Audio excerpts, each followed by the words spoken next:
is our future? And I want to make quite sure that I will not be misunderstood. I am not using this occasion as a platform for putting forward ideas other than those which I hope will help to bring unity, prosperity, and happiness to South Africa.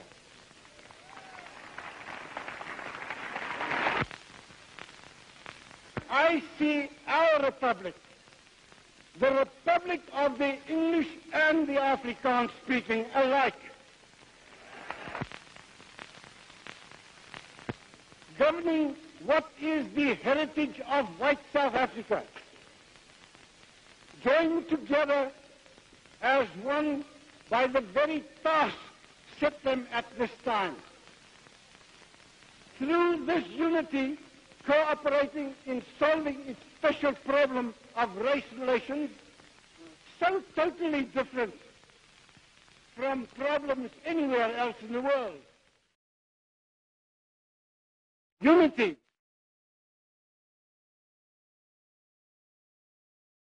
prosperity, and happiness to South Africa.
Ladies and gentlemen, we as colleagues and representatives of the people in the Parliament of the Union of South Africa are assembled here today on a great historic occasion.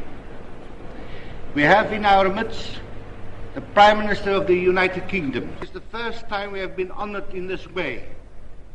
We indeed appreciate it, but more particularly that you and Lady Dorothy will enjoy your visit in South Africa and return to Great Britain with great renewed strength and a good knowledge and understanding of problems of South Africa.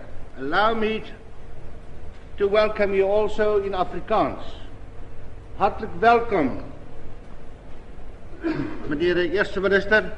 Keer lekker en kom weer.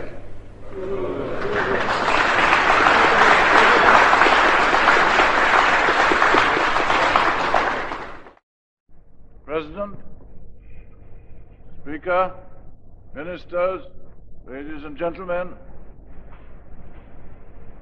it is a great privilege to be invited to address the members of both Houses of Parliament in the Union of South Africa. In town or country, we have been received in a spirit of friendship and affection, which has warmed our hearts. In the 50 years of their nationhood, the people of South Africa have built a strong economy. In addition to building this strong economy within your own borders, you have also played your part as an independent nation in the world. Your resources greatly assisted the recovery of the sterling area in the post-war world. Now, in the no less difficult tasks of peace, your leaders in industry, commerce and finance continue to be prominent in world affairs. Today, your readiness to provide technical assistance to the less well-developed parts of Africa is of immense help to the countries that receive it. It is also a source of strength to your friends in the Commonwealth and elsewhere in the Western world. All this proves your determination as the most advanced industrial country of the continent to play your part in the new Africa of today.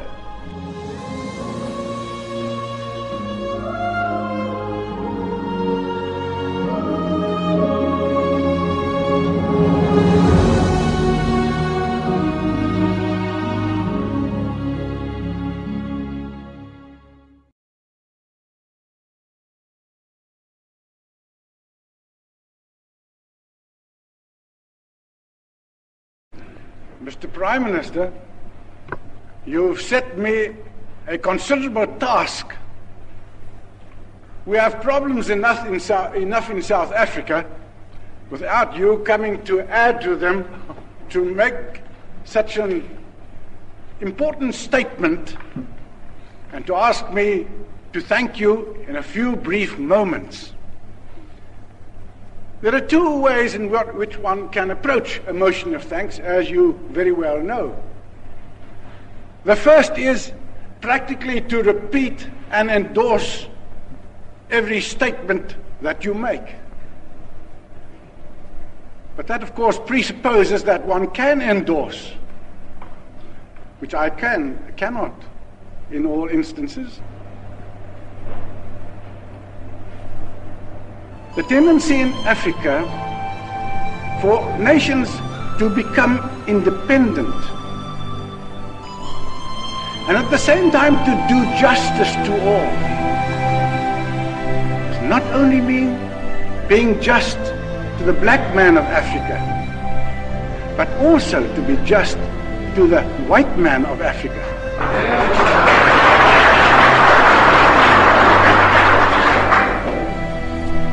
We call ourselves Europeans, but actually we represent the white men of Africa. They are the people, not only in the Union, but through major portions of Africa, who brought civilization here, who made the present developments of black nationalism possible, by bringing them education, by showing them this way of life, by bringing in industrial development, by bringing in the ideals which Western civilization has developed itself. And the white man who came to Africa, perhaps to trade in some cases, perhaps to bring the gospel, has remained to stay. And particularly we, in this southernmost portion in Africa, have such a stake here that this is our only motherland. We have nowhere else to go.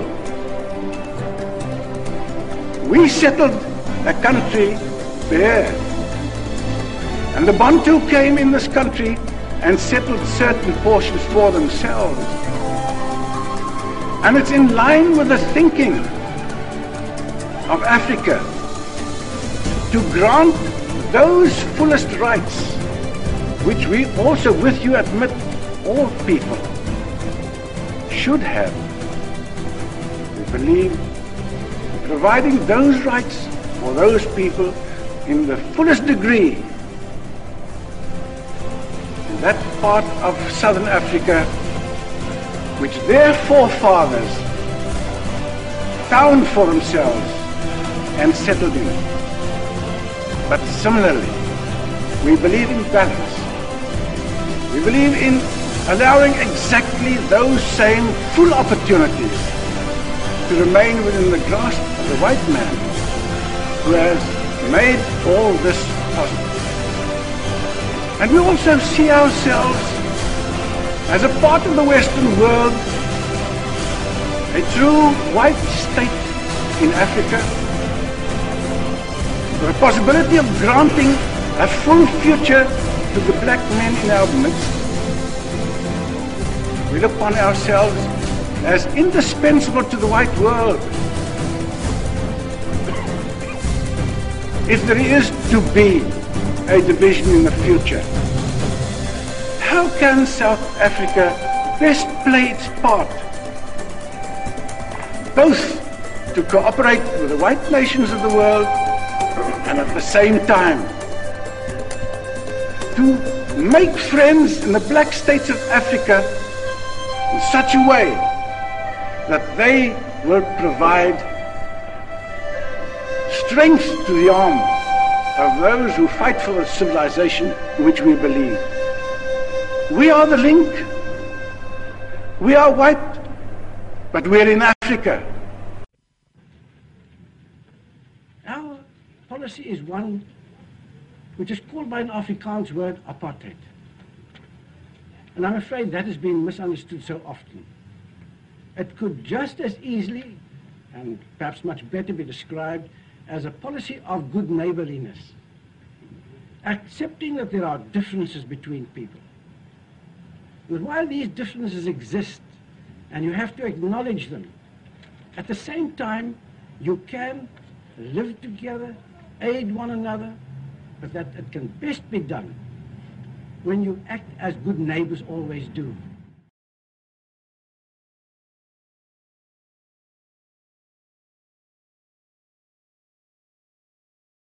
Mr. Prinsloo, what is the basic philosophy underlying apartheid as a way of life? We Europeans who've lived in this country for more than 300 years have come to a conclusion which is strange to some people in the Western world, namely that the peoples of Africa, and so the Bantu people of South Africa, have a beautiful civilization of their own which is worth preserving.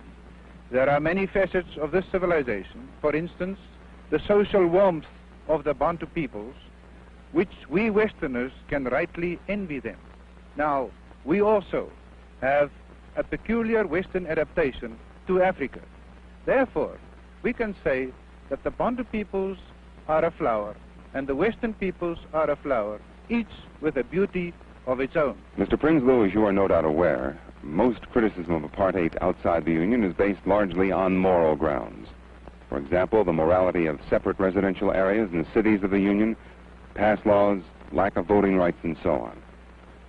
How would you reply to this?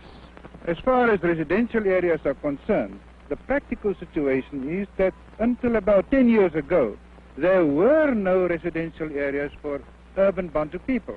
It is only in the last few years that such areas were set aside on a planned basis and developed at a terrific pace, as you can see all around you. This housing scheme, which now houses more than 30,000 urban Bantu who work in Pretoria, was a bare plain a mere 4 years ago. I think that is a complete answer to the so-called immorality of separate residential areas. In the political field, we are creating an outlet in that we are proclaiming Bantu authorities in all the major Bantu areas of the Union. We have already brought into life more than 300 such authorities where Bantu who have the inclination, the training and the moral courage to start developing their own people can do so with all possible assistance from the government. Is the government convinced that the African wants and accepts apartheid as a development policy? For obvious reasons, many opponents of this policy tried to influence the Bantu people in the other direction. And like all new philosophies, like all new policies, we had to put our case to the Bantu people. And I can safely say today that the Bantu people are accepting the policy of self-development, which essentially is apartheid essentially is in an ever-increasing tempo. I feel confident that the Bantu leadership of Africa, rural and urban, will, by the turn of next year, show in a most marked way that they are satisfied that this policy leads to their salvation.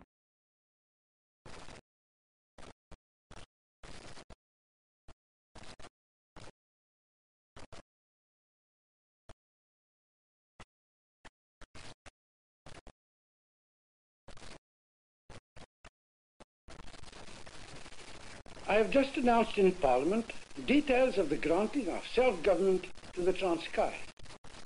The Transkei is the first Bantu homeland which has approached the government of the Republic to aid it by means of this great step on the road to independence, for which in its final form it rightly feels it is not yet ready.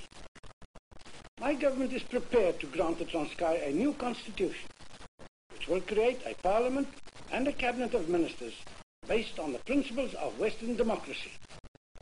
The details of the constitution will be worked out in consultation with the Bantu leaders of the Transkei. This will include the constitution of its parliament and the exercise of a franchise. The Transkei will have a wholly black parliament and cabinet, since the white inhabitants of the Transkei will have no political rights there but in the Republic. This means that the government is willing to grant to the Bantu nations of South Africa the opportunity to work out their own destinies, just like all other states in other parts of Africa and Asia. An enormous program for the development of political self-realization of each national group is therefore being devised. Support already obtained for this program gives the lie to the propaganda that there is a widening chasm between whites and non-whites in South Africa. Despite provocation, criticism, and extremist demands, the Republican government is determined to solve the political problems of the country and its peoples in such a way that stability and tranquility for all is assured. In contrast to the chaos and turbulence elsewhere in Africa, the South African government has refused to allow itself to be provoked to undertake extreme measures in its primary and legitimate function of ensuring law and order. The new South Africa, which is being constructed by the measures announced today, holds within it great promise for the building up of friendship and cooperation between the races. It furthermore guarantees to each the retention of his own identity.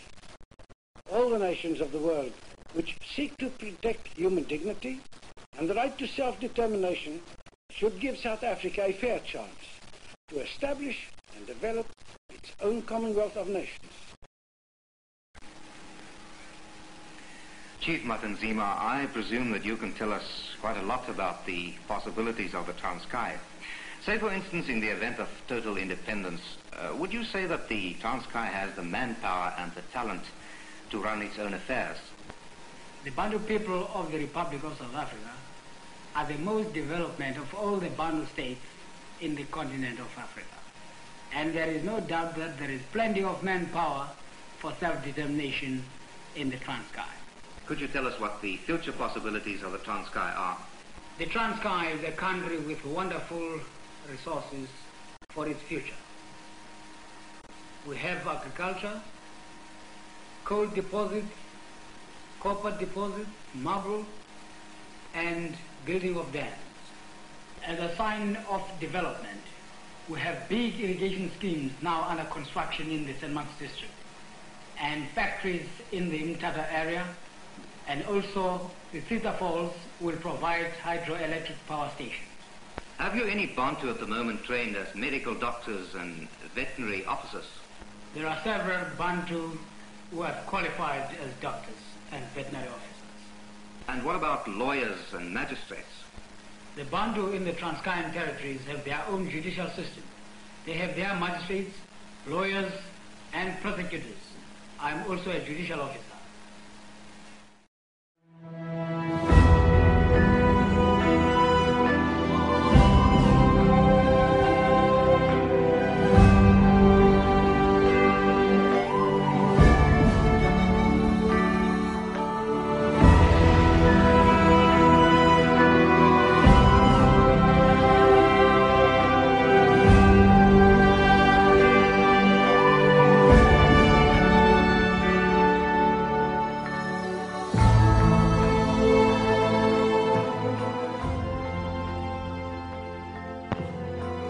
And no country in the world can achieve greater heights for itself by treading on the corpse of a fellow nation.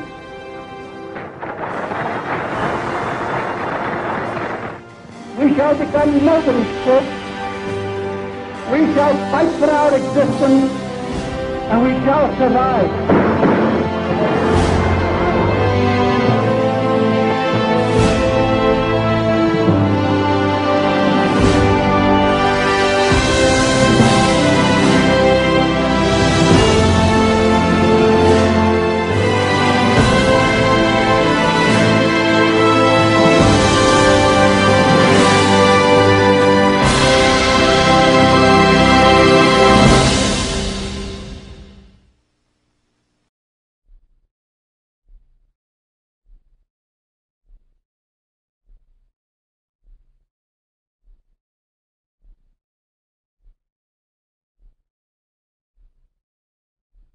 The Republic is the only sure and stable friend that the Western nations have in Africa.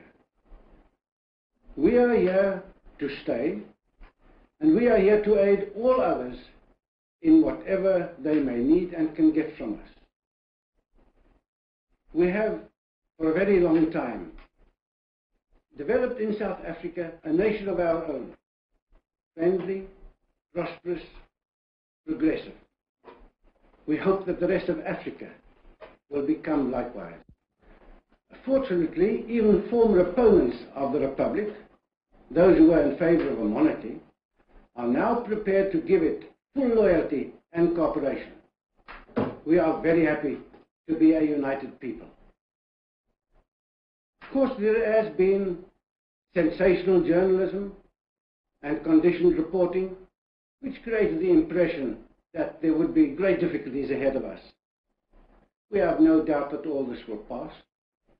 Certain restricted measures had to be taken recently, mainly to ensure the protection of the masses, of all races, who seek peace and order. The record of stable government will continue in South Africa. Surely it must be a record. 6 prime ministers and only 5 changes of government in 50 years. However, in the future, we will seek the same form of stability in government in the Republic, which should ensure stability too in the economic life of the country. Not for us the sudden constitutional upheavals which created dictatorships in certain parts of Africa, chaos in the Congo, and forms of multiracial government elsewhere which only create the desire for domination by one over the other, without any economic certainty developing.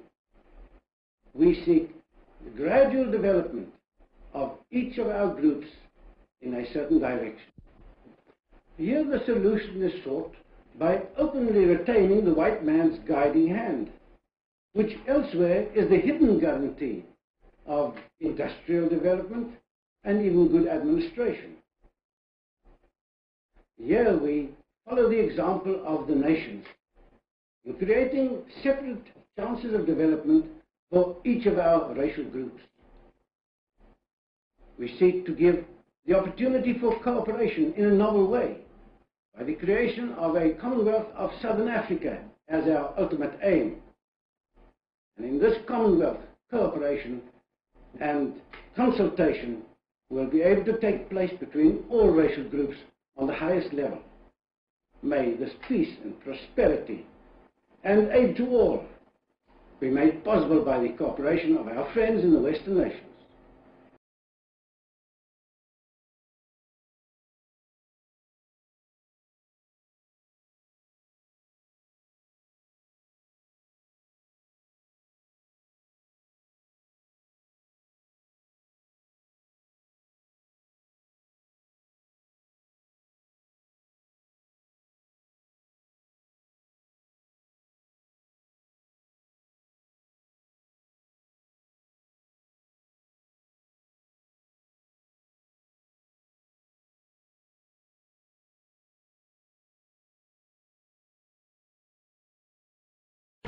All that I can say is our opponents who wanted us out of the Commonwealth have won their wish, but they've lost their cause.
The whole population of South Africa has been shocked to the depth of its soul by the tragedy that unfolded itself in the House of Assembly this afternoon.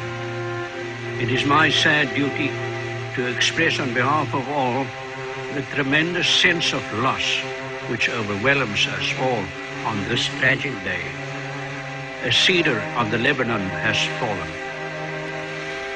The man whose master hand safely steered our ship of state for the past 8 years is no more.